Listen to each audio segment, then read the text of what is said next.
Assalamualaikum warahmatullahi wabarakatuh. Rekan-rekan sekalian, jumpa lagi bersama saya, Hamis Wakil di Respon Populer. Bersama saya, pemuda awam ngomong kocak. Teman-teman sekalian, apa kabar? Sudah beberapa hari kita tidak bersua. Dan bagaimana kondisi rekan-rekan sekalian begitu pasca menjalani proses demokrasi kita? Ya, sehat ya? Ya tentu. Saya doakan semoga kita semua diberi kesehatan oleh Allah Subhanahu wa Ta'ala dan diberi kekuatan untuk menjalani segala dan setiap aktivitas yang kita punya, serta dimudahkan setiap aktivitas yang kita punya. Tentu yang menjadi harapan yang paling besar di tengah kita menjalani aktivitas kita mengharapkan setiap aktivitas ini bernilai ibadah di sisi Allah Subhanahu wa Ta'ala. Yes, tentu itu adalah merupakan bagian daripada poin yang paling sangat terpenting. Teman-teman sekalian, ya sampai hari ini suasana kebatinan kita masih diselimuti dengan kontestasi politik yang beberapa hari lalu, 2 hari lalu kita gelarkan secara bersama. Nah teman-teman sekalian, dan proses ini belum selesai. Mengapa saya sampaikan belum selesai? Dikarenakan belum mengalami satu hasil yang sifatnya final yang dikeluarkan oleh Komisi Pemilihan Umum KPU. Nah pertanyaannya, lalu bagaimana dengan hasil-hasil yang dikabarkan oleh kita, oleh media TV ataupun media mainstream? Nah, itu adalah berbasis pada suara-suara, hasil suara yang diambil secara sampling oleh lembaga survei. So, teman-teman sekalian, itu jangan dianggap sebagai bagian daripada akhir final daripada proses politik kita. Poinnya adalah proses politik kita akan berakhir ketika KPU mengumumkan secara resmi siapa yang akan nantinya keluar sebagai pemenang dari kontestasi pemilihan presiden dan wakil presiden ini. Jadi patokan kita adalah KPU. Hari ini silahkan kita mengecek data real dengan mengakses website milik KPU itu sendiri, agar kemudian kita terhindar daripada perdebatan-perdebatan kusir yang akan nantinya menggeser kita atau mengantarkan kita kepada ruang-ruang perpecahan antara sesama anak bangsa. Nah ini satu hal yang patut kiranya kita antisipasi secara bersama. Mengapa? Sebab pemilu ini adalah bagian daripada upaya kita untuk mencari siapa yang paling layak menjadi seorang pimpinan negara. Bukan menjadi bagian daripada sarana atau cara kita untuk memecah belah antara sesama anak bangsa. Nah, tapi teman-teman sekalian, jangan sampai dengan kemudian kabar berbagai macam berita yang kita konsumsi hari-harinya, itu justru kemudian mereduksi semangat kita, spirit kita untuk kemudian mengawal ya proses pemilu ini agar tetap berjalan sebagaimana asas-asas pemilu, yakni adalah luber jurdil. Nah, jadi teman-teman sekalian, mari secara bersama kita gaungkan narasi-narasi kekuatan demokrasi, narasi-narasi netralitas KPU untuk menjalani proses pemilu ini atau dalam konteks mengawal proses suara-suara pilihan kita ini dengan netral, tanpa ada susupan intervensi dari kekuatan-kekuatan politik manapun. Nah, itu satu hal yang mau ingin kita garis bawahi dan ingin kita suarakan kepada KPU agar kiranya dalam urusan memperhatikan suara-suara kita ini untuk selalu mengedepankan netralitasnya.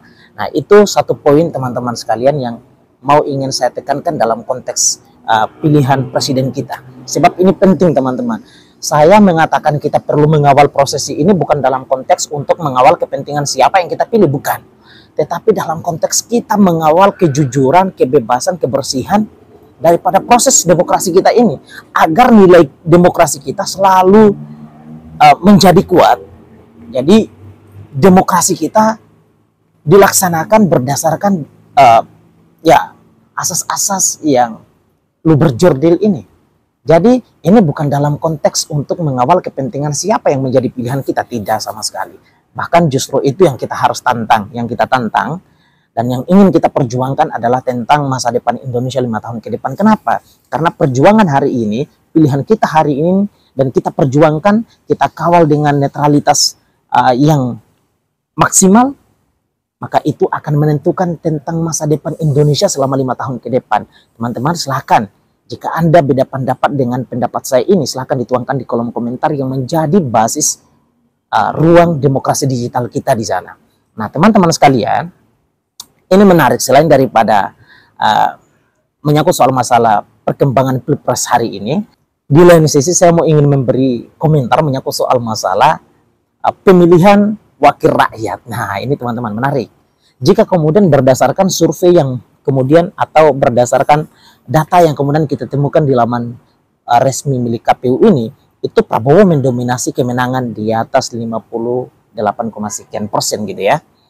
Nah, tetapi di lain sisi teman-teman, menyangkut soal masalah partai politik, justru partai politik di antara dua kandidat yang yang dianggap kalah dalam waktu yang sementara ini, yakni adalah yang berada pada kubu Anies Baswedan dan kubu Ganjar, itu justru kemudian mendapatkan posisi yang amat sangat besar di sana, mendapatkan posisi yang sangat utama di sana, keluar sebagai partai-partai pemenang dan yang akan lolos menuju Parlemen Senayan.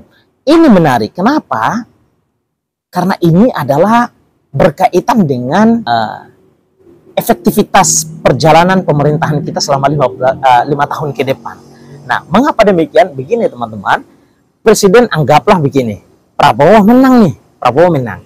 Nah, yang menjadi oposisi itu tinggal kemudian menentukan sikap. Nah, hari ini yang nampak, walaupun sebetulnya belum secara resmi mengumumkan akan menjadi oposisi dari pemerintahan selama 5 tahun ke depan, tetapi hari ini yang nampak di layar kaca kita adalah PDIP, Nasdem, PKS, juga PKB adalah partai-partai yang kemudian di luar daripada pemerintahan yang hari ini kemudian memenangkan pertarungan legislatif. Nah, ini kita akan menantikan apakah kemudian sikap daripada 4 partai besar ini yang keluar sebagai pemenang ini akan berkoalisi dalam satu kepentingan bersama, yakni menjadi oposisi, gitu ya.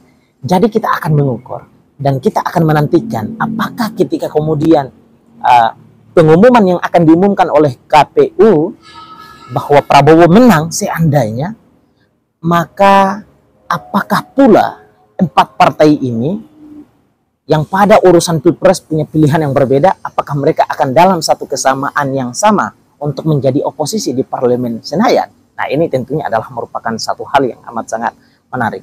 Tapi ini tentu kita harapkan secara bersama agar kemudian ke depan ada keseimbangan di dalam urusan memimpin bangsa ini.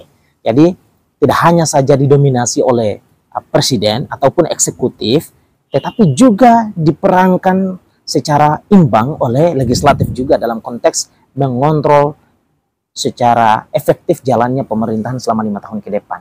Nah, jadi ini kelak kita mengharapkan secara bersama ya, agar kemudian partai-partai yang kemudian hari ini kalah dalam pertarungan Pilpres bisa kemudian membentuk koalisi untuk mengawal proses jalannya demokrasi, proses jalannya pemerintahan Indonesia selama 5 tahun ke depan.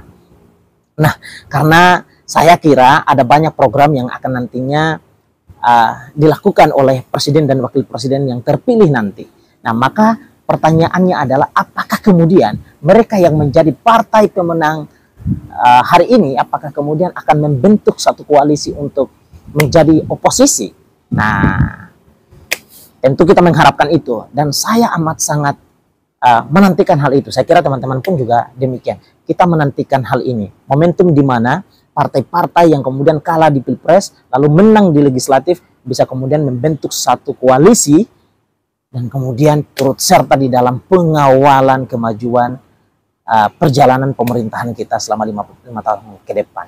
Nah, semoga saja melalui perimbangan ya, oposisi yang ada, oposisi yang kuat, kemudian bisa mengawasi pemerintahan kita selama 5 tahun ke depan, sehingga lahirlah program-program cerdas, program-program efektif dan produktif untuk bangsa Indonesia, yang mengantarkan bangsa ini kepada ruang yang kita sebut di dalam konstitusi kita, yakni adalah kesejahteraan untuk seluruh rakyat Indonesia. Silahkan teman-teman sekalian, bagaimana pendapat rekan-rekan menyangkut soal masalah hal ini? Silahkan tuangkan di kolom komentar, share banyak-banyak video ini. Terima kasih banyak. Assalamualaikum warahmatullahi wabarakatuh.